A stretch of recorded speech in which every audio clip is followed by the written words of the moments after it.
Bonjour à toutes, bonjour à tous. Merci d'être venus et remercions tous nos hôtes et la merveilleuse organisation qui nous permet de nous retrouver. Enfin, merveilleuse, vous serez peut-être moins content après ma conférence, mais bon, tant qu'à présent, c'était merveilleux. Bon, je vais vous raconter des histoires.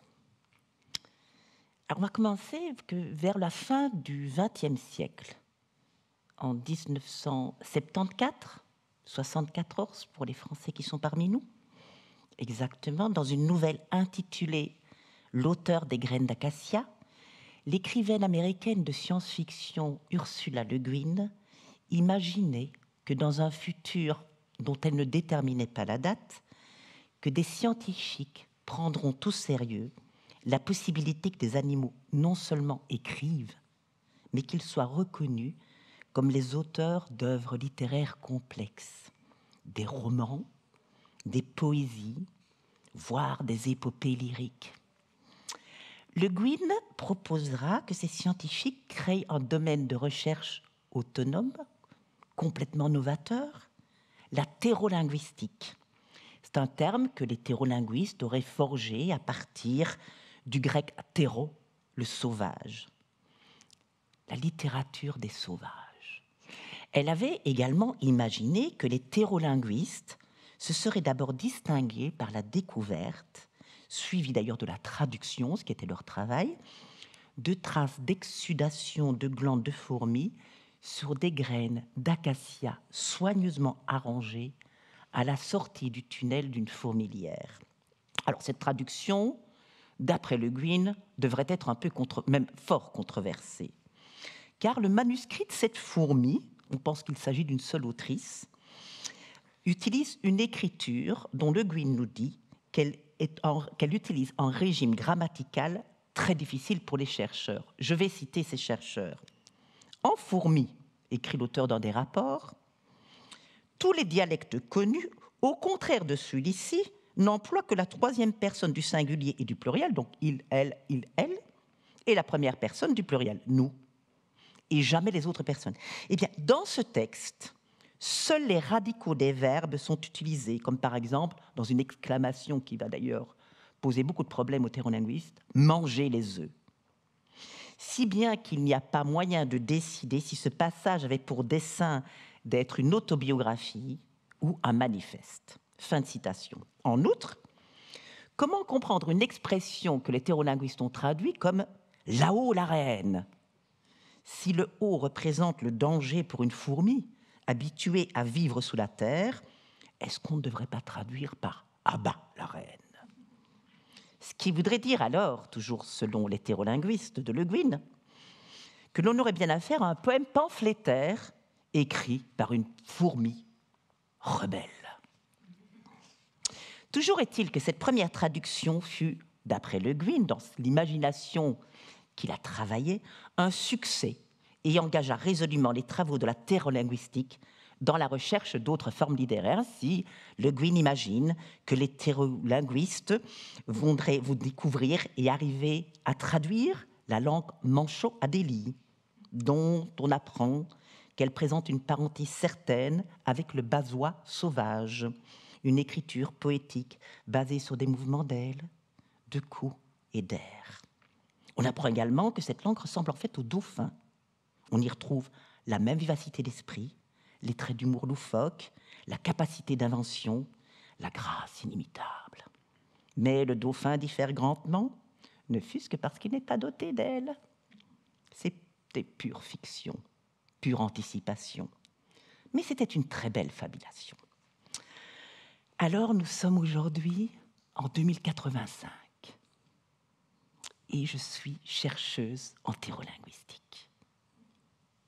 Nous le savons aujourd'hui, cette intuition de Le Guin s'est avérée tout à fait pertinente. On n'est plus dans la fabulation, les animaux écrivent. Oh, il a fallu du temps.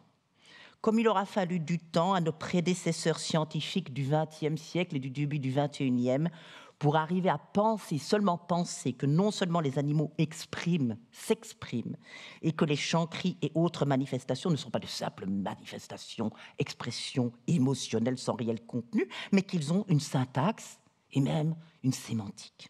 Et il a fallu plus de temps encore pour penser que ce qu'il donne à entendre pour les oiseaux et les cigales, ce qu'il donne à sentir pour ceux qui parlent au moyen de l'essai ou de phéromones, ce qu'il donne à voir pour ceux qui dansent, paradent, volent, dessinent sur les écorces ou déplacent des choses, que tout cela serait des formes d'expression artistique. Il nous a fallu du temps. Et pourtant, on avait quand même pas mal d'éléments qui auraient dû nous y conduire beaucoup plus vite. On n'aurait pas dû attendre 2074. Car ces idées selon lesquelles les animaux produisent des formes artistiques, que leur expressivité est bien plus complexe, oui, en fait, ces idées, elles grouillaient sous la surface. Mais c'était trop tôt. C'était comme des idées sauvages, comme l'aurait dit William James, le philosophe américain, qui ne trouvait pas de pigeonnier où se rassembler, qui ne trouvait pas de théorie pour en dessiner la cohérence, de scientifiques assez audacieux pour les expérimenter. Alors, si on regarde par exemple à la même époque que ce qu'écrivait Le Guin, la manière dont certains penseurs ont décrit le territoire chez les oiseaux, on se rend compte que les thérolinguistes de Le Guin avaient déjà des précurseurs. Nous avions déjà des précurseurs. Ainsi, par exemple, le biologiste néerlandais Frederik Buitendijk écrivait que l'oiseau chante beaucoup plus que ne le permet la théorie darwinienne de la sélection sexuelle. Qu'est-ce que ça signifiait? Eh bien, très simplement que ce gaspillage chanté, du point de vue de la morale bourgeoise de l'évolution, eh bien oui, il y a une morale bourgeoise à l'évolution. La théorie de la sélection a longtemps eu cette morale, on ne gaspille pas, on ne fait rien d'inutile. Eh bien, d'une certaine manière, indique que les oiseaux qui chantent, s'ils chantent beaucoup plus que ne permet la théorie, ils le font certainement pour d'autres raisons que la simple idée de se reproduire. Il y aurait peut-être, dans cette façon chantée, des questions artistiques. Et cette question, l'idée qu'il y aurait peut-être des motifs artistiques dans le chant des oiseaux, le philosophe Étienne Soriot va la prendre au sérieux dans les années 60 du XXe siècle, dans son très beau petit livre « Le sens artistique des animaux ». En fait, Soriot reprend des observations d'ornithologues qui avaient remarqué que les oiseaux, lors de la territorialisation, semblaient vraiment en rajouter dans les conflits aux frontières. Il disait qu'il y aurait quand même beaucoup de bluff dans toutes ces histoires de disputes territoriales et surtout beaucoup de beauté dans ces chants, dans ces mouvements de menace qui sont finalement tellement chorégraphiés. Et qu'il y avait, malgré l'intensité de la motivation des protagonistes en conflit, finalement bien peu de blessés, pour ne pas dire aucun. On se bat aux frontières des territoires et personne n'est blessé, et personne même ne perd son territoire. C'était incompréhensible. Ce qui avait mené Soriot à faire cette très belle hypothèse que le territoire chez les oiseaux, avec ses couleurs, ses chants, ses postures, ses danses ritualisées, est traversé, comme il l'écrit, d'intentions spectaculaires. L'agression, donc, n'est pas orientée vers le combat, affirmait-il, ce sont des scènes jouées. Ce qui conduit d'ailleurs Soriot à conclure que le vainqueur n'est pas le meilleur combattant, mais le meilleur acteur. Première intuition. Puis viendront Gilles Deleuze, le philosophe, et Félix Guattari, le psychiatre, qui connaissaient très bien les ornithologues et les oiseaux.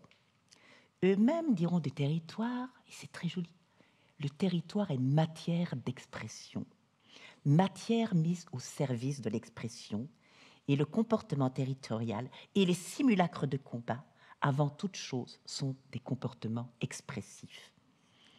Ils relèvent, et c'est eux-mêmes qui le disent, d'une subversion semblable au jeu, à celle qui s'opère dans le jeu. Comme dans les gestes du jeu, l'agression est en fait mimée, jouée, elle s'apparente au faire semblant, ce sont de pures formes qui valent pour elles-mêmes. Et donc, si le territoire se définit comme lieu d'intention spectaculaire, l'agressivité n'est donc plus le motif au sens psychologique ou la cause de l'activité territoriale, elle en est le motif au sens esthétique ou musical. Elle lui donne son style, sa forme, sa présentation, son énergie, sa chorégraphie et ses gestes. Bref, l'agression serait de l'ordre du simulacre. Elle est théâtralisation. En d'autres termes, disent ces auteurs, Souriau, Deleuze, Guattari, le territoire est mis au service d'un grand jeu d'autoprésentation et je dirais, moi, de fabulation de soi. Parce que ce sont des fanfaronnades. Et qu'est-ce qu'une fanfaronnade si ce n'est une fabulation? Un grand jeu d'apparence capable de produire des affects, captiver, attirer, séduire, crier le désir, impressionner, effrayer, mettre à distance. Bref, les apparences ou modes d'apparaître sont, dans cette perspective, mises au service de la puissance d'affecter les autres et peut-être même de s'auto-affecter. Ce qui rejoint la proposition de Deleuze et Guattari et selon laquelle la territorialisation relève de l'art. C'est la naissance de l'art. Le territoire, c'est la naissance de l'art. En d'autres termes, la territorialisation, et je rejoins ici la thématique qui nous occupe, la territorialisation, c'est l'art des lieux. L'art qui crée des lieux autant que la réciproque. Par la territorialisation, les lieux sont mis au service de l'art et l'art transforme les lieux. L'art territorialise en écrivant, chantant, en marquant les lieux. Écoutez ce joli passage de la romancière Mélisse de Kerangal dans le livre Réparer les vivants et vous comprendrez à quel point chaque chant, pour ne prendre que le chant, est inscription d'un récit dans un lieu. Dans ce passage, elle évoque les chardonnerets d'Alger. Elle nous dit que le jeune Ossine, qui les piège et en fait commerce, voici ce qu'elle écrit à son sujet. Reconnaissant chaque espèce, ses caractéristiques et son métabolisme, il pouvait citer à l'oreille la provenance des oiseaux, voire le nom de sa forêt natale. Mais l'émotion du chardonneret excédait la musicalité de son chant et tenait surtout de la géographie. Son chant matérialisait un territoire. Vallées, cités, montagnes, bois, collines, ruisseaux. Il faisait apparaître un paysage, éprouver une topographie, tâter d'un sol ou d'un climat. Un morceau de puzzle planétaire prenait forme dans son bec. Le chardonneret expectorait une entité solide, odorante, tactile et colorée. Les 11 chardonnerets de Ossine, une variété, livraient ainsi la cartographie d'une zone immense. Fin de citation. Ainsi, le chant de chacun des chardonnerets est perspective incorporée sur un monde. Chaque chant décrit et raconte un monde dans un autre registre. Il raconte, décrit, poétise la forêt de Beinem, celle de Kadous et de Deli Ibrahim, celle de Soukakras. Chacun de ces oiseaux est l'expérience d'une portion du monde, il l'incarne. Le chant reproduit le territoire dans un geste artistique. Eh bien, avec cette version, beaucoup d'hypothèses pourraient être traduites autrement. Par exemple, il y a une hypothèse qui dit qu'en fait, les femelles, au moment du choix des grandes parades conjugales, en fait, certains disent que les femelles ne choisissent pas tellement un oiseau, mais choisissent un territoire dans lequel cet oiseau a décidé d'habiter. Donc, un territoire et non un mâle. En fait, en bon petit penseur d'une nature régie par l'économie, les ornithologues ont donc pensé que les femelles choisissaient finalement les ressources d'un territoire. Voilà donc les femelles investisseuses dans l'économie capitaliste. Mais les femelles font autre chose. Le territoire, il ne faut pas l'oublier, est saturé de points d'attraction. L'oiseau qui territorialise un lieu ne cesse d'essayer de capturer l'attention. Et l'oiseau territorial va donc composer avec son territoire et le composer musicalement. Et c'est peut-être cette composition musicale qui guide le choix des femelles. Non pas que le chant exprime la force ou la réussite des combats antérieurs des oiseaux, mais peut-être que le chant exprime un rapport au territoire. Le chant, alors, est expression d'un lieu dans un autre régime de sensorialité. Et si le chant de l'oiseau est devenu l'expression d'un lieu, alors on peut penser que la femelle pourrait reconnaître dans la signature vocale, dans les notes, dans la texture dans la tessiture, dans la manière dont il respire ce chant, dont il monte, dont il s'intensifie dans ses variations, son rythme, sa joie. Peut-être sentira-t-elle dans ce chant la hauteur des arbres, paisible, la présence d'un voisinage, paisible ou agité, la rugosité des roches, la présence d'une source, elle-même chantante, l'ombre d'un couvert, le courant d'air qui y circule, peut-être même le goût de ses fruits ou des insectes sous les feuilles, et peut-être même la manière dont le soleil s'y fraye un chemin dans les frondaisons. Toute expression d'intensité, toute variation d'intensité dont le chant pourrait porter la cartographie. Et puis, je reviens à cette histoire, notre histoire de terrolinguiste. Il y a cet autre phénomène, toujours chez les oiseaux, mais qu'on retrouve également chez les mammifères, dans la manière dont les mammifères marquent et imprègnent les lieux. Et en fait, ce que les mammifères font, c'est qu'ils ne cessent de redessiner leur territoire, comme le chant, dans un autre registre. Bon, si vous observez un oiseau qui devient territorial, vous verrez qu'il y a quelque chose quand même qui est très marquant, c'est les répétitions. Ça répète, ça chante et ça rechante la même chose, et ça rechante et ça rechante.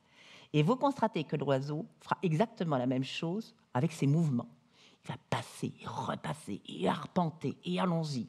C'est typique des oiseaux, pas tellement des mammifères. Eh bien, on peut penser, au premier abord, que l'oiseau, en faisant ça, il signale son territoire. Il dit aux autres, regardez, ici c'est chez moi. Mais ce n'est pas seulement ça. En fait, l'oiseau qui dessine ce territoire par ses arpentages et par son chant, d'une certaine manière, c'est un peu comme s'il dessinait à l'encre invisible une espèce de toile dense au-dessus de l'espace dont il remplit progressivement le site par sa présence. En fait, le chant l'accompagne, il est arpentage comme le mouvement. En fait, le chant opère à certains égards à la même manière que la toile de l'araignée, si je peux me permettre, Christine.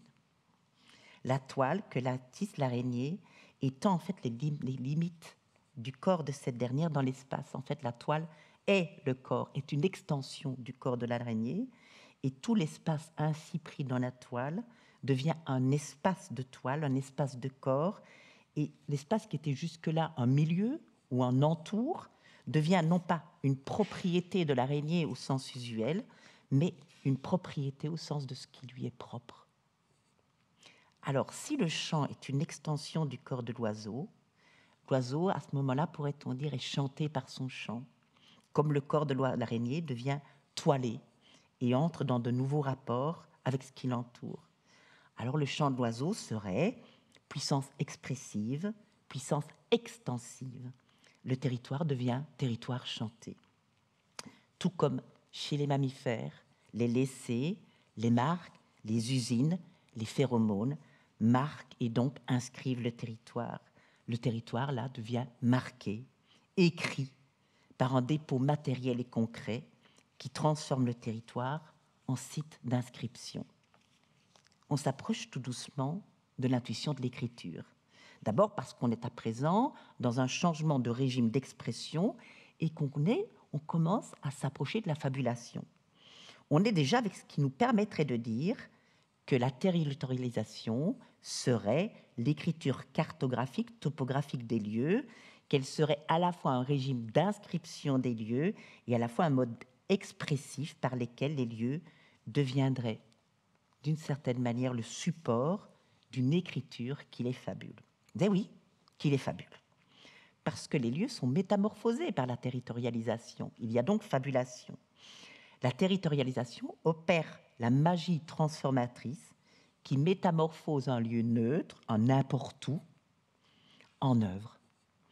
Et qui les fabule au sens où la philosophe Isabelle Stengers définit la fabulation quand elle nous rappelle que fabuler, c'est raconter autrement, ce n'est pas rompre avec la réalité, mais chercher à rendre perceptible, à intensifier, à faire penser et sentir des aspects de cette réalité qui, usuellement, sont pris comme accessoires. Mais l'idée que ces œuvres seraient des œuvres écrites devait encore recevoir des appuis un peu plus sérieux pour être pleinement considérée comme relevant de genre poétique ou littéraire, vous vous en doutez bien. D'ailleurs, je le vois, vous n'êtes pas convaincus. Attendez, les thérolinguistes ont bien travaillé. Il y a eu à ce moment-là, alors là, on est fin du XXe, début du XXIe, les propositions du philosophe Michel Serres. Extrêmement important, ça c'est notre tout grand précurseur. Parce que pour lui, l'idée que les animaux écrivent était une idée incontournable. Alors, d'abord, il va poser la question dans le contrat naturel. Il va poser la question très joliment, il va dire « Dans quel langage parlent les choses du monde pour que nous puissions nous entendre avec elles par contrat ?»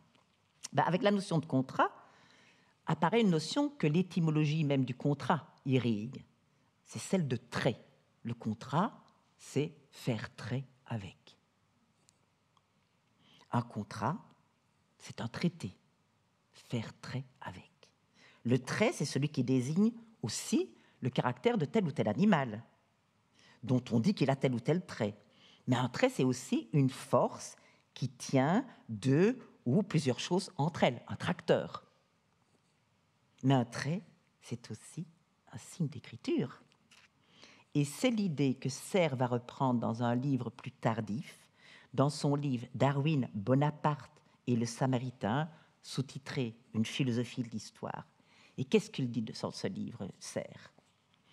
L'écriture, dit-il, n'est pas limitée à celle des codes de l'écriture telle que nous l'entendons habituellement. Ce que savent, dit-il, les bons chasseurs capables de lire dans les traces laissées par le sanglier, son âge, son sexe, son poids, sa taille et 1000 autres détails. Je cite Serres ici. Un bon chasseur lit après avoir appris à lire. Que déchiffre-t-il ? Une empreinte codée. Or, cette définition, c'est lui qui continue, peut passer pour caractériser l'écriture humaine historique elle-même. Car l'écriture, continue Serres, est le trait de tous les êtres, vivants et non vivants, qui tous écrivent, alors je le cite à nouveau, sur les choses et entre eux, les choses du monde les unes sur les autres. L'océan écrit sur la falaise rocheuse, les bactéries écrivent sur nos corps, tout, fossiles, érosion, strates, lumière des galaxies, cristallisation des roches volcaniques, est donné à lire. On lisait avant d'écrire, et cette possibilité ouvre l'écriture à bien d'autres registres, comme, je le cite à nouveau, ensemble de traces qui codent un sens. Voilà comment il conclut. Si l'histoire commence avec l'écriture, alors toutes les sciences entrent avec le monde dans une histoire nouvelle et sans oubli. Voilà donc qu'avec l'écriture, une myriade d'êtres entrent dans le très beau régime des récits. Et ces vivants, nous on s'est plutôt attaché aux vivants du côté de la théolinguistique. Serres faisait une proposition de l'étendre aux non-vivants, mais c'était déjà assez, vous allez voir, c'était déjà tellement compliqué comme ça. On s'est dit, ménageons-nous encore quelques temps avant de nous lancer avec les non-vivants. Et donc tous les vivants prolongent la très belle intuition du philosophe du début du XXe siècle, dont j'ai déjà parlé, William James, qui disait que tous les êtres du monde produisent des récits. Ils racontent des histoires et c'est à nous de les articuler. En somme, je reviens à notre histoire de théolinguistique. Tel était donc notre motif, rendre visible le fait que les vivants écrivent une histoire nouvelle dans un monde qui serait à présent sans oubli. Serres nous guide donc vers d'autres manières d'écrire, d'autres possibilités d'écriture, en parlant du sanglier. Les oiseaux avaient la musique comme mode d'écriture. Mais le territoire comme écriture des lieux et sur les lieux ne serait pas donc le seul privilège des oiseaux. Car nombre de mammifères, eux aussi, territorialisent les lieux et se font territorialiser par eux. Et c'est là le nouveau sens qu'on pourrait attribuer à ces marquages. Les laissés, les urines, les fesses, les inscriptions laissées sur des écorces, les branches arrachées ou les traces de pattes, les choses déplacées. Ah, vous n'imaginez pas, c'est important.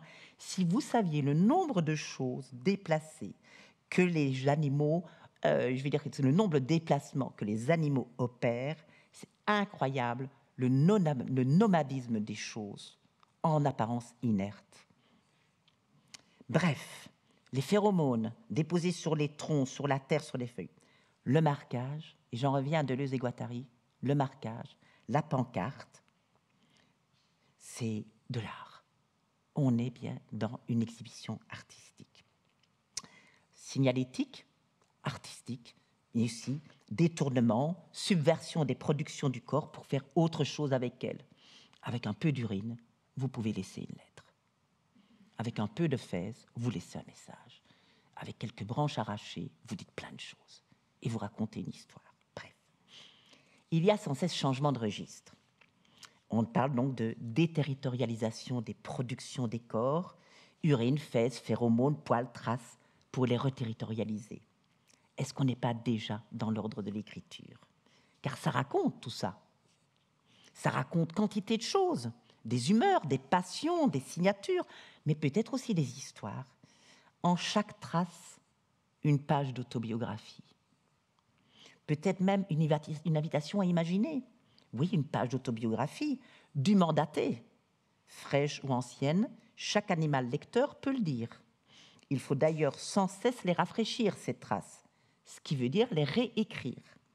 Et une invitation lancée aux autres animaux à imaginer, à interpréter, à se saisir des signes. Bref, les lieux porteurs de traces sont devenus des manuscrits. Et nous y voilà donc, un peu plus de 100 ans après la fiction de Le Guin.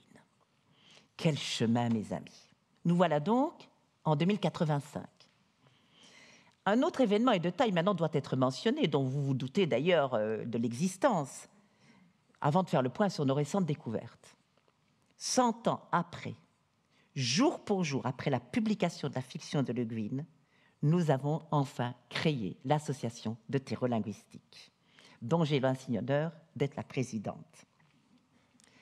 Le 10 septembre 2074, on apprend à traduire, nous avons fêté notre 11e anniversaire hier, ça tombe bien. Nous avons déposé officiellement nos statuts auprès de l'Académie des langues multispécifiques. Il nous est apparu à l'époque tout à fait évident que nous devions honorer la mémoire d'Ursula Le Guin et nous avons donné donc à notre association scientifique le nom qu'elle avait imaginé. Nous sommes les thérolinguistes. Toutefois, je dois le préciser, si l'histoire que Le Guin avait imaginée, c'est-à-dire cette histoire que nous essayons de rendre réelle, on répondait avec une remarquable fidélité à quantité d'éléments anticipés par la fiction, les fourmis, malheureusement, n'en furent pas les protagonistes. Aucune trace écrite de fourmis n'a jusqu'à présent pu être décryptée. Nos moyens techniques de détection phéromonique restent, nous devons l'avouer, très, très rudimentaires. C'est un très grave handicap. Nous faisons l'hypothèse, et ce n'est qu'une hypothèse, qu'une bonne part des productions littéraires, et sans doute les versions les plus sophistiquées, relèvent de techniques phéromoniques, et probablement vibratoires également. Mais nous devrons sans doute encore attendre un peu avant d'arriver à lire le pipistrelle ou la cigale muette, le termite ou le fourmi. Nous n'espérons toutefois pas. Nous travaillons d'une part avec des bioacousticiens et de l'autre avec des écochimistes qui nous annoncent de part et d'autre déjà commencé à expérimenter le décryptage des signes que nous aurons à traduire. Mais il faut revenir un peu en arrière, on n'en était pas du tout là en 2074. Dans un premier temps, on a décidé d'initier nos recherches avec une enquête auprès des chiens. Dans un lieu commun aujourd'hui, les chiens adorent lire et écrire. Ils n'ont jamais cessé de le faire. La patte en l'air ou l'arrière-train sobrement baissé, partout où ils en trouvent l'occasion. Les arbres et les réverbères sont devenus de véritables bibliothèques. Les chiens sont, plus encore d'ailleurs que leurs ancêtres loups, des grands spécialistes d'un genre autrefois considéré comme mineur, mais auquel ils ont redonné les lettres de noblesse, celui de la littérature épistolaire. Mais ici, encore, je répète, nos moyens de traduction phéromonique restaient très, très grossiers, très peu fiables. Nous arrivions juste à pouvoir lire des choses comme « Salut, je suis déjà passé par ici et j'attends une réponse ». Parce que ces signes étaient, ceux-là en tout cas, étaient écrits, pourrait-on dire, de manière plus chimiquement péremptoire.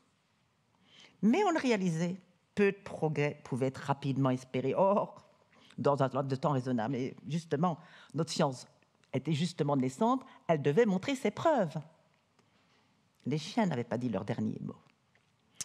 Nous avons pu retrouver, presque du hasard, dans un écrit que je vous conseille, de 1994, 94, je ne sais pas comment on dit en Suisse, 94 aussi, oh c'est merveilleux, on parle comme en Belgique. On a retrouvé le témoignage d'une philosophe dresseuse de chiens et de chevaux, Vicky Hearn, qui attesterait chez les chiens d'un autre genre littéraire qui, lui, nous était accessible.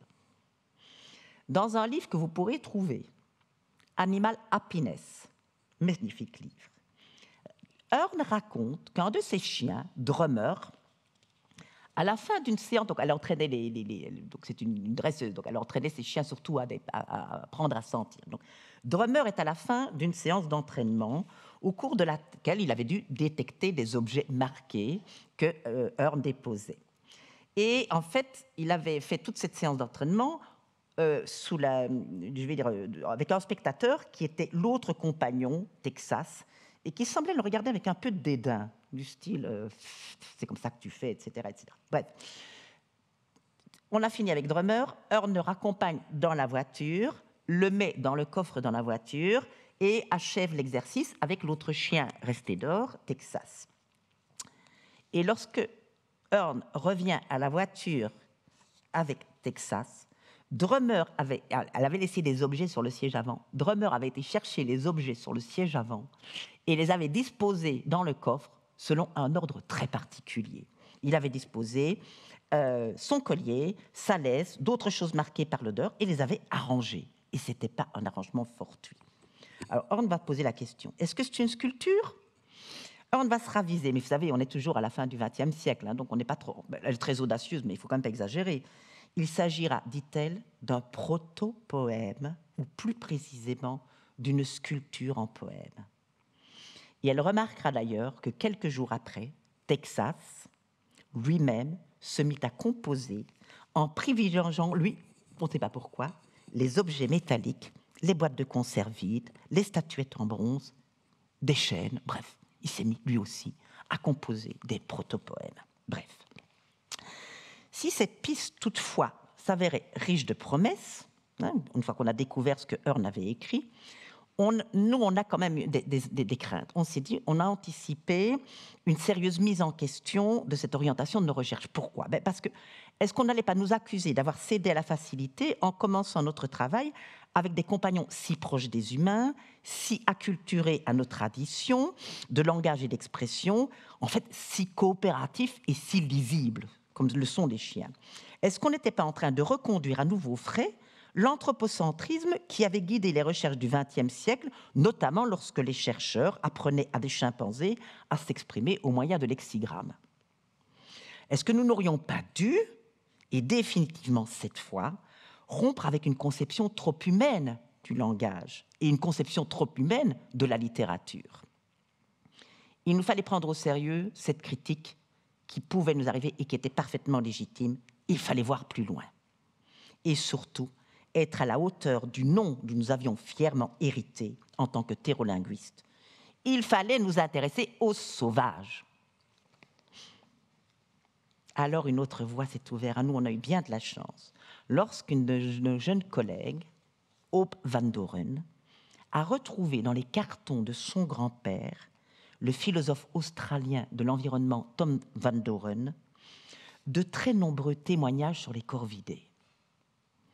Et tout ce qu'elle avait pu lire dans les cartons de son grand-père la portait à croire que les corneilles et les corbeaux seraient de bons et talentueux candidats à la pratique littéraire. Voilà des sauvages. Ça méritait qu'on s'y intéresse. Précisons, un petit point théorique maintenant. Je vous promets, ce ne sera pas difficile, mais il faut un point théorique. Pour les thérolinguistes, les théoriciens de la thérolinguistique, en fait, si la littérature apparaît dans l'histoire animale, si elle apparaît dans l'histoire de l'évolution, elle n'apparaîtra que chez certains animaux qui présentent certaines conditions. Et on a énuméré, c'est d'ailleurs fait partie des dogmes, des axiomes de la thérolinguistique, quelles sont les conditions qui permettraient de penser qu'on va voir apparaître des talents littéraires chez les animaux. Eh bien, les compétences En fait, et avant de nous mettre à l'enquête pour un animal, à propos d'un animal, on vérifie est-ce qu'il présente au moins, ça fait comme dans le DSM, le manuel de psychiatrie, est-ce qu'il présente quelques-uns de ces symptômes, pour être sûr quand même de ne pas perdre de temps. Alors, la première condition est triviale. Les animaux littéraires doivent d'abord être intéressés et même doués pour communiquer. Les vivants qui possèdent cette qualité sont légion. Là, on a de la chance, ce ne sera pas une qualité très exclusive. Ensuite, ça c'est plus sérieux, ils doivent avoir un goût prononcé pour l'expérimentation et surtout le jeu. C'est le point le plus important selon nous. Pour expliquer l'importance du jeu comme support de l'émergence de la littérature chez les vivants, nous devons passer par un tout petit point théorique, je suis désolée, mais ça nous permettra de situer le jeu dans l'histoire de l'évolution et de montrer que la littérature a suivi le même processus. C'est une théorie très importante, c'est la théorie de l'exaptation du paléontologue et biologiste Stephen Jay Gould. On est au fin du XXe siècle. La théorie de l'exaptation ou théorie de l'adaptation sélective opportuniste, telle qu'elle est revisite d'ailleurs par le philosophe Baptiste Morisot à la fin de la deuxième décennie du XXIe siècle. Alors, selon cette théorie de l'évolution de Gould, c'est très simple. Un caractère peut être sélectionné parce qu'il présente des avantages du point de vue de la survie. Par exemple, vous ne pouvez pas imaginer que les oiseaux, un jour, se sont réveillés, qu'ils avaient des belles plumes et des grandes ailes et qu'ils se sont dit chic alors, de nouvelles opportunités s'ouvrent à nous. C'est pas possible. Ça, je veux dire, ou alors, vraiment, l'évolution, c'est Dieu là, devrait intervenir beaucoup plus sérieusement que ce qu'on pense qu'il fait.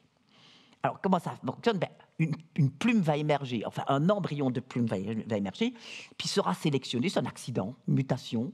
Puis, pourquoi est-ce qu'elle serait sélectionnée? Probablement parce qu'elle présente un avantage pour l'oiseau, par exemple parce qu'il a plus chaud, ou parce que ça lui permet d'éliminer l'eau. Bref, donc ça présente un avantage simplement comme couverture. Et puis cette plume, à un moment donné, elle va être sélectionnée, et puis on va avoir une plume de plus en plus grande, et puis un beau jour, cette plume va être détournée de couverture thermique qu'elle était en possibilité de voler. Il y a un détournement opportuniste d'un organe ou d'un comportement qui avait une fonction donnée et qui va pouvoir être détourné, subverti pour une autre fonction. Et puis, après que le vol soit acquis, on peut imaginer un nouveau détournement et on les voit. Par exemple, la plume peut devenir costume de parade, peut devenir couleur chatoyante, peut être dansante, bref. Et quantité de conduites ont été à l'origine donc sélectionnées pour permettre la survie, et puis vont devenir disponibles, ou de fonctions, ou d'organes, pour d'autres motifs et d'autres usages. Et c'est ce qui fait dire à Morisot très joliment que la vie offre ainsi aux vivants une formidable réserve de liberté. Une plume émerge, une quasi-infinité de possibles s'ouvre aux oiseaux.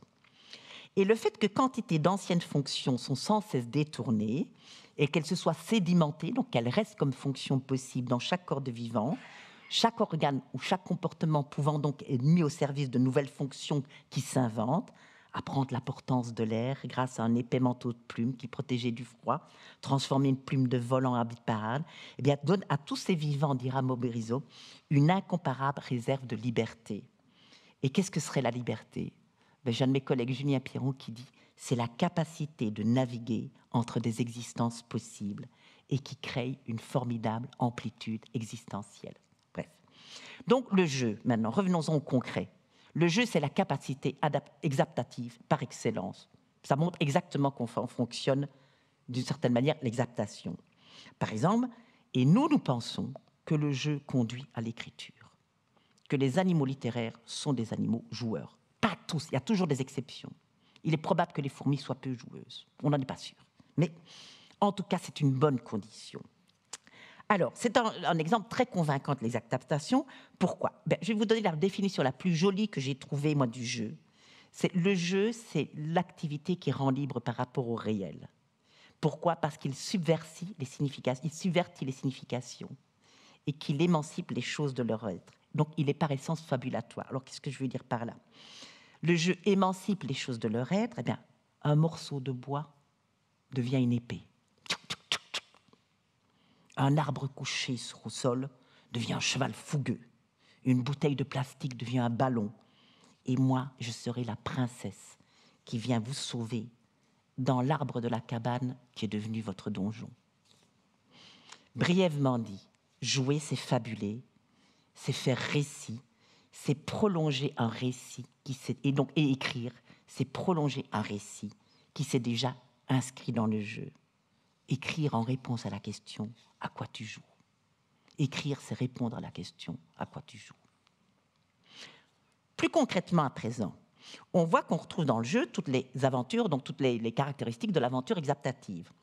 Chez les chiens, par exemple, mais c'est qu'un exemple, on voit que des conduites qui ont été forgées dans le cadre de la survie, et souvent des conduites liées à l'agression et la prédation, sont détournées au service du jeu. Regardez des chiens qui jouent, poursuivre, mordre, crier, feindre, se soumettre, faire rouler l'autre par terre, se rouler soi-même par terre, etc.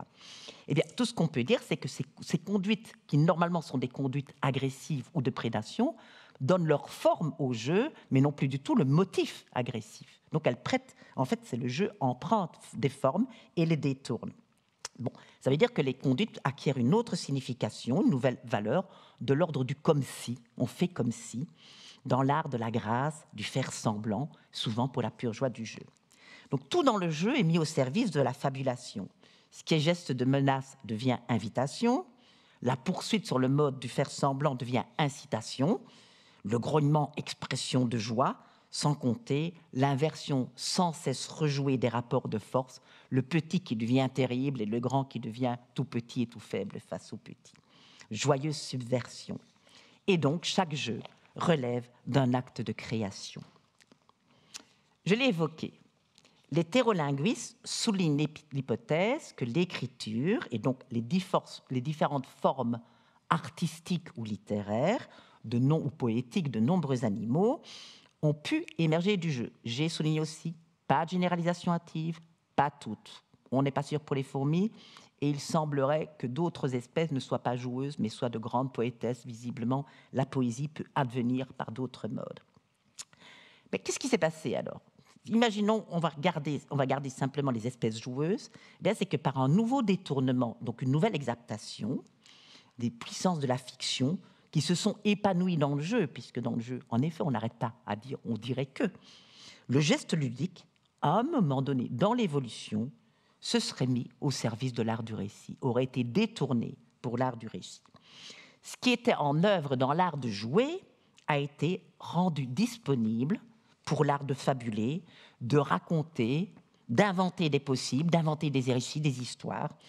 On n'aurait qu'à dire que connaissent si bien les enfants, puis pour l'art d'écrire ce qu'on racontait. Voilà pourquoi, selon donc l'hétérolinguiste, nombre d'animaux doués pour le jeu sont en même temps des animaux littéraires. Alors, j'en reviens maintenant aux conditions qui permettent de pronostiquer la possibilité de découvrir des talents littéraires chez les animaux. Donc, on avait d'abord volonté de communiquer et facilité à le faire. 2, goût pour le jeu. Troisièmement, nous pensons que les animaux poètes ou écrivains doivent être dotés d'un minimum de sens de l'anticipation et d'une vision du futur comme non semblable au présent.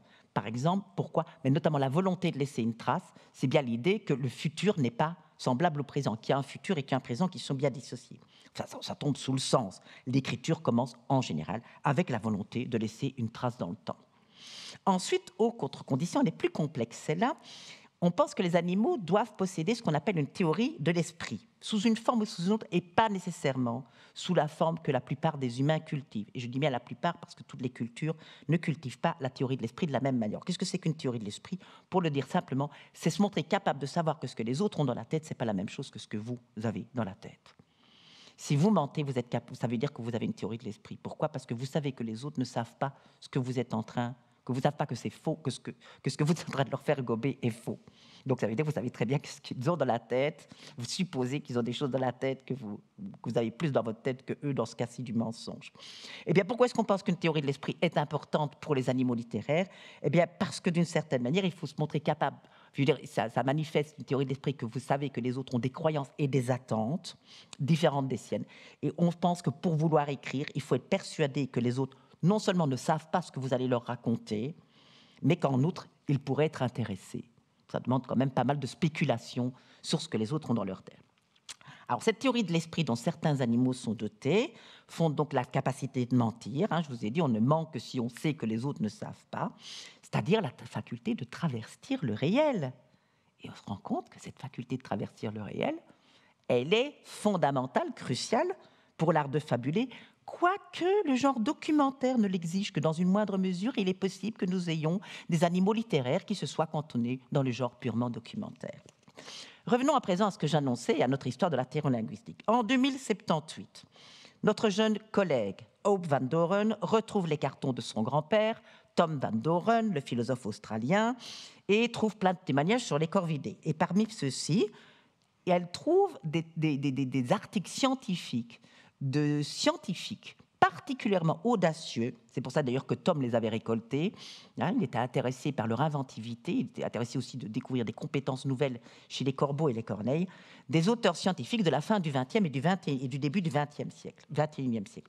Eh bien, selon ces auteurs, dans les articles qu'on est allé relire, les corbeaux et les corneilles exhiberaient toutes les qualités que nous pensons, nous, être prometteuses pour les qualités littéraires. Volonté de communiquer, jeu, théorie de l'esprit, art de fabulation dans le mensonge et tendance à laisser des traces. Nous avions enfin nos héros littéraires. D'une part, ce qu'on apprenait dans ces articles, c'est que les oiseaux, ces corvidés, semblent résolument intéressés et même très doués pour communiquer entre eux et avec d'autres êtres vivants avec lesquels ils conversent. Alors, l'éthologiste John Marzluff, il existe vraiment, je vous le jure, c'est un bizarre nom, mais voilà. Quand je vous cite les auteurs avec des livres, Vicky Hurd existe vraiment, elle a vraiment écrit ce que j'ai dit. D'accord ? Si je vous cite un auteur avec un écrit, vous pouvez aller le rechercher, je ne vous obligerai pas. Je ne vous ferai pas le sale coup de vous emmener dans des enquêtes avec des livres qui n'existent pas. Bon, je pourrais, mais j'ai décidé de ne pas le faire. Voilà. L'éthologiste John Marzluff et l'artiste naturaliste Tony Angel, au début du XXIe siècle, parlaient de l'éloquence des corneilles. Ils avaient dénombré une très grande variété de dialectes que chaque corneille se doit d'apprendre. Donc non seulement des dialectes de groupe à l'autre, mais chaque corneille doit apprendre plusieurs dialectes parce qu'elle va s'intégrer parfois dans des groupes différents. La langue des corneilles est complexe, disait-il, et peut adopter les usages linguistiques d'autres espèces, ceux des humains pour certaines d'entre elles, ceux de leurs prédateurs également. Un grand nombre de corneilles, par exemple, avertissent les autres de la présence d'un prédateur en imitant son cri. Si les scientifiques de cette époque, mais on ne peut pas leur en vouloir, ne disposaient pas des outils de la théorie-linguistique, ils avaient toutefois réalisé que les corneilles peuvent modifier la signification du terme « fréquent dans leur langue » en allongeant ou en ralentissant la séquence de chaque des différentes itérations. Et puis, il y a ce phénomène étrange que relatent de nouveau Marzluff et Angel. Certaines corneilles chantent en sourdine pour elles-mêmes. Ils y entendaient tantôt un son imitant les cloches, tantôt le rythme des gouttes d'eau qui tombent. Serait-ce, comme ils l'avaient envisagé, le plaisir de s'en entrechantonner, c'est leur hypothèse à eux, ou comme nous-mêmes thérolinguistes tendrions à le penser, le bonheur de se raconter des histoires mélodiques ou des ritournelles. Ensuite, ces animaux sont invraisemblablement joueurs. C'est incroyable. Tout au long de leur vie, ça ne diminue pas. Tout chez les corvidés est prétexte à jouer. Alors, mordre la queue d'un chien ou d'un loup qui dort, juste pour le plaisir de le taquiner. Et en général, si vous entendez quelqu'un qui vous raconte qu'une corneille a fait ça, demandez-lui tout de suite, est-ce qu'il y en avait une autre à proximité ? Parce qu'il s'agit aussi d'épater la galerie. Se pendre au fil électrique par une patte, tête en bas, foncer en vol acrobatique vers le sol et se redresser à la dernière minute, jouer dans les courants ascendants, laisser tomber des objets et les rattraper en plein vol. On a observé des corbeaux tenant dans les pattes des morceaux d'écorce qu'ils utilisaient pour surfer dans les airs. Des vidéos circulaient sur Internet, vous l'avez peut-être vu passer, celle-là, dans les années 2010, montrant des corneilles en train de faire de la luge sur les toits enneigés, l'une utilisant un couvercle de boîte de plastique ou de carton, d'autres glissant simplement sur le ventre. À la même époque, des corneilles ont égayé les étudiants de l'université de Seattle. Les étudiants étaient en train de jouer au football sur leur terrain et puis ils ont remarqué que les corneilles avaient attrapé une boulette de papillon et faisaient le même jeu de football avec une boulette de papier au-dessus du terrain en même temps que les joueurs. Bref, elles avaient compris ce que c'est qu'un terrain de football et voilà ce que c'est que le jeu. Elles en avaient détourné l'usage à leur propre plaisir. L'acte de jouer, je l'ai évoqué, nous paraît donc un des précurseurs les plus probables de l'acte littéraire. Le joueur rompt en quelque sorte avec la réalité pour en fabuler une autre. Il, je vous le répète, émancipe les choses de leur être, les détourne de leur fonction. Une boule de papier devient ballon, chose à lancer et à attraper, un couvercle de boîte devient luge. Dans les régimes des comme si, imitant la figure de style par excellence, celle de la métaphore, dont on ne soulignera jamais assez l'importance cruciale dans l'acte littéraire. À cet égard, le fait que les corneilles utilisent des outils, comme des petits bouts de branches pour aller chercher de la nourriture dans des trous, bien que ce n'était pas dans les critères de la théorie-linguistique, nous apparaît aujourd'hui un indice assez précieux. Marzluff et Angel ont même observé l'utilisation d'armes sous la forme de petites baguettes avec lesquelles les corneilles attaquent leurs prédateurs. Alors, dans le même ordre d'idées, on a appris que les corneilles, certaines d'entre elles, ont détourné l'usage de nos routes. Alors, des corneilles ont été filmées, lâchant des oies sur les passages pour piétons, sachant que quand le signal lumineux était pour les piétons et que les voitures étaient passées sur les noix, elles pouvaient aller récupérer leur butin bien écrasé comme il le faut. D'autres, dans le détroit de Puget, au nord-ouest de Washington, attendaient, on est au début du XXIe siècle, l'arrivée du ferry et son lot de voitures. Et alors, d'aller chercher des coquillages sur la plage proche, elle les déposait, elle connaissait l'heure d'arrivée du ferry. Elles attendaient que les voitures soient passées, puis les coquillages, comme ça, étaient tous ouverts. D'autres encore, c'est un peu plus cruel, je suis désolée. Je sais que nos sensibilités ont beaucoup évolué, que je vais vous choquer, mais d'autres encore étaient vus pourchassant un groupe de tourterelles au-dessus de l'autoroute, les obligeant à descendre de plus en plus bas jusqu'à l'accident fatal. Visiblement, les corneilles ne cessent de subvertir la fonction des choses. Alors, du côté de la théorie de l'esprit, quelques scientifiques au début du XXe siècle ont reconnu cette faculté aux corneilles et aux corbeaux. Voilà, ils savent ce que les autres ont dans la tête, n'est pas la même chose que dans la leur. Et par exemple, Bernd Heinrich, à la fin du XXe et au début du XXe siècle, a beaucoup travaillé sur le fait d'obliger ces corbeaux à mentir pour vérifier qu'ils peuvent bien mentir. Ainsi, par exemple, si un corbeau cache de la nourriture et voit que d'autres corbeaux sont en train de le regarder, qu'est-ce qu'il va faire? Il fait semblant de cacher, il la garde au fond de sa gorge, et quand les autres vont chercher dans la cachette dans laquelle il pense que se trouve la nourriture, il va vraiment la cacher ailleurs, sans être remarqué. Alors, en même temps, cacher de la nourriture atteste de cette compétence dont je parlais, c'est-à-dire savoir que le futur n'est pas le même que le présent, et notamment savoir qu'un soi futur n'aura pas les mêmes besoins qu'un soi présent. Vous n'avez plus faim. Si vous cachez, c'est parce que vous savez que vous-même n'ayant plus faim, votre soi futur pourrait bien avoir faim. Ce qui d'ailleurs conduisait le grand-père de Hope Van Doren, Tom Van Doren, le philosophe de l'environnement, à dire que les corneilles connaissent l'espoir. Et qu'est-ce que veut dire dans ce cas-ci connaissent l'espoir? Parce que si vous cachez de la nourriture, non seulement vous espérez qu'elle sera là, à l'automne prochain ou à l'hiver, mais que vous-même, vous serez là. Et c'est ça l'espoir. Retour aux feintes et aux mensonges. Alors, une dernière anecdote à propos des corneilles, c'est Marzluff qui la raconte. Il dit qu'il avait observé qu'un cuisinier d'hôtel avait pris l'habitude de nourrir des oies du Canada avec les restes de pain du restaurant de l'hôtel.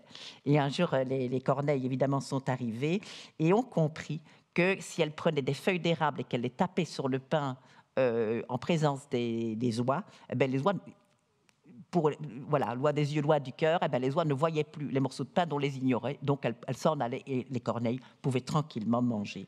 Finalement, n'est-ce pas là précisément dans le mensonge, dans l'invention qui rompt avec le réel ou qui le traverse, qui le détourne, le signe de la possibilité de créer une fiction? Donc, toujours est-il que tous les scientifiques, enfin pas tous, les scientifiques qui au XXe siècle, au XXIe siècle, se sont attachés à les étudier, tous disent des corneilles, des corvidés en général, qu'ils sont les animaux les plus intelligents de la planète. Notez bien que les spécialistes des chimpanzés, des bonobos, des babouins, des dauphins, des orques, des baleines et de bien d'autres encore, vous tenez à cette époque le même discours. Mes chimpanzés sont plus intelligents que tous les autres animaux, mes bonobos, etc. En revanche, jamais un scientifique, jusqu'au début, jusqu'à la moitié du XXIe siècle, ne vous aurait dit que leurs animaux sont plus intelligents que les humains. Sauf pour les corvidés. Bernd Heinrich raconte que lorsqu'il a voulu consacrer sa thèse au grand corbeau, son mentor le lui avait déconseillé, il vaut mieux éviter d'étudier un animal qui est plus intelligent que vous. Et il l'avait renvoyé sagement et pour quelque temps à la recherche des protozoaires. Et puis il y a cette énigme encore. Je crois que je peux prendre encore 5 minutes? Je demande la permission à celui qui me la donne. Oui. Si vous en avez marre, vous partez. Moi, je continue. Et puis, il y avait cette énigme. John Marsluff avait entrepris d'évaluer la capacité des corneilles de reconnaître les visages humains. Il a fait ça donc, depuis 10-15 ans. Il fait ça sur le campus de l'université. Et donc, qu'est-ce qu'ils ont fait? Lui et ses étudiants et des volontaires se sont affublés de masques. Alors, il y a un masque qu'ils ont trouvé dans le commerce. Il y en a un qui représente Dick Cheney, allez savoir, et l'autre, un homme des cavernes. Le beau contraste. Si contraste il y a. Donc, les porteurs du masque d'homme des cavernes étaient chargés de capturer les corneilles, de les baguer et puis de les relâcher. Est-ce que les corneilles... Elles n'aiment pas ça du tout, les corneilles, évidemment. Est-ce que les corneilles feraient la différence entre les porteurs de masques Dick Cheney et les porteurs de masques hommes des cavernes? Eh bien, après les avoir relâchés, les corneilles ont parfaitement reconnu les masques des cavernes lorsqu'elles les ont croisés. Mais ce n'est pas tout. L'inverse n'était pas vrai, d'ailleurs. Il faut d'abord le préciser. Et Marsluff dit, les corneilles, d'ailleurs, nous dépassent de loin. Si on ne les baguait pas, nous, on ne les reconnaîtrait pas, alors qu'elles nous reconnaissent. Mais c'est là qui nous a intéressé, plus étonnant encore. Et là, je me détache évidemment de Marsluff, lui ne serait pas du tout d'accord avec moi, mais normal, quoi. Début du 21e, nous sommes maintenant en 2085, donc il ne faut pas oublier. Les corneilles se sont passées le mot, ça Marsluff le dit. Et que même 5 ans après l'expérience d'avoir été pris et bagués, d'autres corneilles qui n'étaient même pas nées au moment de cette expérience criaient en voyant apparaître le masque des cavernes et pas le masque de Dick Cheney. Donc, elles s'étaient passé le mot et on ne sait pas comment. Des jeunes donc, qui n'étaient pas nés ont appris que c'était dangereux. Comment? Eh bien, nous, thérolinguistes, nous pensons que peut-être les corneilles, et c'est peut-être ça le signe que les corneilles connaissent l'écriture. Il y a un témoignage écrit qu'elles ont dû laisser et qui font que les jeunes apprennent à lire et apprennent attention au masque des cavernes. Bref. Toutes ces archives que Auve Van Doren nous avait ramenées étaient convaincantes.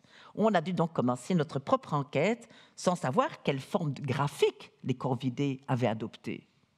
Si tant est que c'était une forme graphique en plus. Bon, ben, on ne fait pas trop confiance aux littératures orales, hein, nous, en thérolinguistique. On préfère les formes graphiques, etc. La littérature orale, on considère comme d'ailleurs, comme les humains l'ont fait jusqu'à présent, mais bon, je ne pourrais peut-être pas insister là-dessus. C'est peut-être pas vraiment un moment glorieux de notre histoire. Bon, annonçons d'entrée de jeu. Les travaux ont commencé par un cuisant échec dont notre association a failli ne pas se remettre.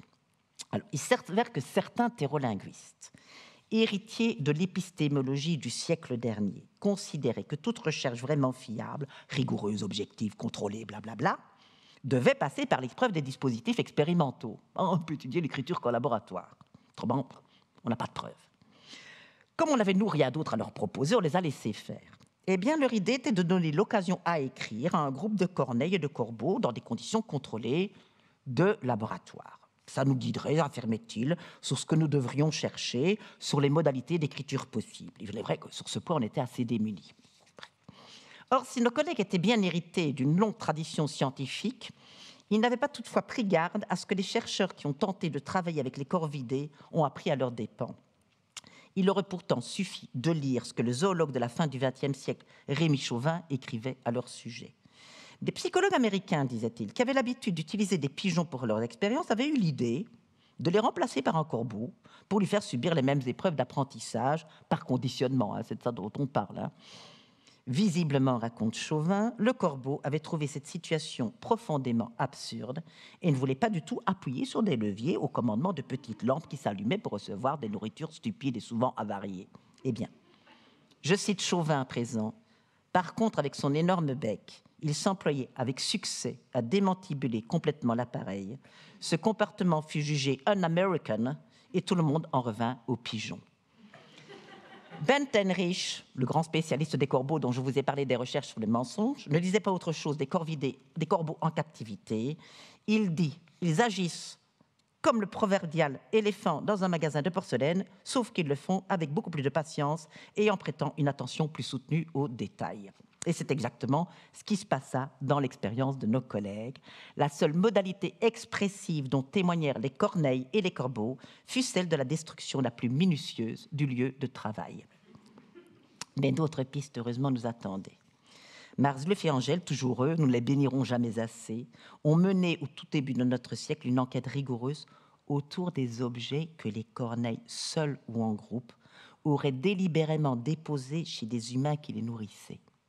Non pas un objet, mais une succession régulière et rythmée qui indique un récit suivi. Marzluff et Engel ont fait l'hypothèse, audacieuse pour l'époque, que ces collections seraient des cadeaux, voire des remerciements adressés à ceux qui leur faisaient tous les jours des dons de nourriture. Et tous ou presque ces objets, d'ailleurs vous allez le voir, je vais vous donner des listes, témoignent du fait qu'ils étaient spécifiquement orientés vers des désirs humains, ce que les chercheurs ont nommé sémiotique interspécifique. Les Corneilles offrant préférentiellement de la nourriture à leurs congénères et des objets, des choses matérielles aux humains. Et c'est ça qui a achevé de nous convaincre. Il s'agit de sémiotique interspécifique. Ces choses offertes sont des signes poétiques et leur assemblage forme des bribes littéraires. Oui, les Corneilles sembleraient avoir inventé ce que Vicky Hearn avait découvert chez les chiens, une poésie sculpturale par agencement d'objets. L'inspiration, visiblement, ne leur manque pas. Et vous avez peut-être déjà pu en lire, puisque certains de ces listes ont donné lieu à des publications de poèmes, notamment les poèmes funéraires, dans ce qu'on appelle en littérature les tombeaux, dont les Corbeaux et les Corvidés sont des spécialistes, et qui ont connu d'ailleurs un très grand succès auprès du public. Ce sont des textes magnifiques. Les Corneilles sont de très grandes poétesses. Ceux que je voudrais vous donner à découvrir ce soir sont issus de listes de Marzluff et Engel.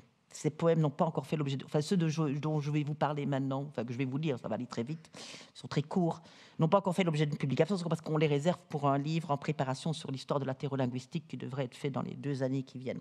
Donc je vous propose de conclure cet exposé simplement en les partageant avec vous. Mais plutôt, je ne vais pas vous en donner je vais vous donner la traduction, mais pas l'analyse que nous avons menée. Je vous laisserai simplement avec ces listes, en sachant qu'aujourd'hui, nombre de personnes parmi vous ont eu l'occasion de lire certaines de ces œuvres merveilleuses, puisque, je vous le disais, elles ont été publiées. Je vous laisse donc découvrir 4 fragments, sans commentaire, de ces bribes poétiques. Simplement pour vous laisser goûter le charme merveilleusement énigmatique de cette littérature. À noter, nous ne savons pas déterminer, au vu des informations qu'ont laissées Marzluff et Engel, lesquelles sont le fait d'un auteur singulier et celles qui ont été œuvres collectives. Mais en fait, qu'elles soient collectives ou individuelles, nous considérons chaque liste comme un rébut poétique. Un vrai rébut racontant sans nul doute une histoire dont il nous faut à chaque fois déchiffrer la signification. Et lorsque le poème est collectif, nous pensons que nous avons parfois affaire à des cadavres exquis. Soit dit en passant, cela n'aurait rien de surprenant, ne serait-ce pas justement la forme littéraire, expérimentale, que l'on devrait attendre de ces remarquables spécialistes du traitement funéraire que sont les Corneilles. Voici donc ma conclusion. Je laisse la parole aux Corneilles en vous donnant la liste. Liste 1. Un cœur en sucre avec l'inscription Love, un papillon de métal, un cylindre de ciment, une pomme de pin, une branchette et un raisin sec. Liste 2. Chez une petite fille de Seattle. Des trombones, des boutons, des pièces de Lego, une boucle d'oreille, une ampoule. Liste 3. Une petite aile d'oiseau, une patte de grenouille, un morceau de viande avec os, une bille, un caillou brillant, un bracelet porte-bonheur. Liste 4 et dernière liste de cette collection ici. Un demi-jeton de poker rouge, une pièce de monnaie, un trombone, un dé de jeu rouge, des morceaux de verre coloré, une épingle de sûreté, des élastiques, des morceaux de poterie, une bille de verre bleu, une attache torsadée, une petite broche portant l'inscription Loyal de John Wick 1933 et une figurine en plastique bleu que l'on trouvait dans les boîtes de céréales Captain Crunch. Je vous remercie.